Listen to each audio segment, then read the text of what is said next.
Good morning, good morning. Kumusta everyone? Ayan, kumusta po tayong lahat?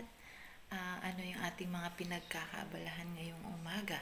So ako guys, ang aking first and for all, ang ginagawa ko is tinitingnan ko muna yung sarili ko sa salamin. Baka meron tayong morning glory. Pangalawa, nagsusuklay ako. Yan, di ba? Pangatlo, maghuhugas ako ng aking kamay.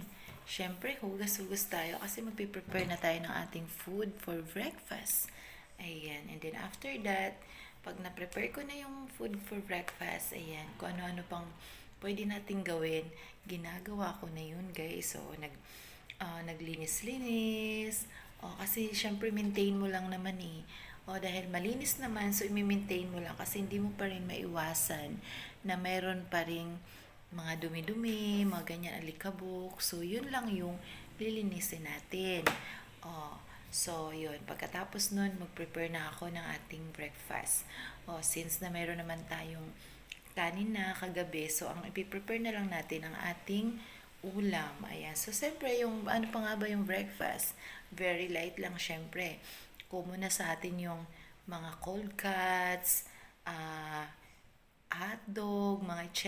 Kung anong light breakfast. So, then sa akin, ang pinrefer ko is scrambled egg, which is, ito ang texture niya ngayon. Ayan guys, makita nyo naman, medyo umiba yung kulay ng ating itlog kasi yung ang ginamit ko na kamatis is hindi pa siya ripe, green pa siya, na meron siyang sibuyas. Ayan, yummy yan guys.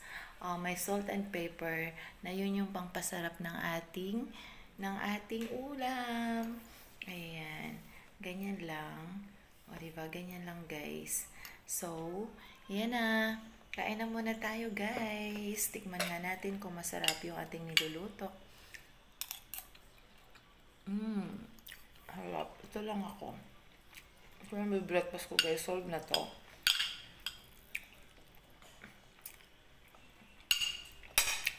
Masarap talaga guys ang gulay. Sinasabi nyo pa. Ayan. And then, di tayo mawala ang ating coffee. Mag-coffee na tayo.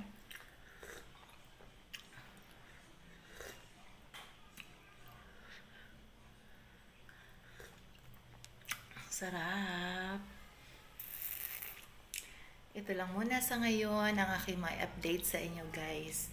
Ayan, thank you so much sa lahat ng nag-subscribe, nag-follow sa aking channel, sa aking YouTube channel. Ayan, thank you so much. Babush!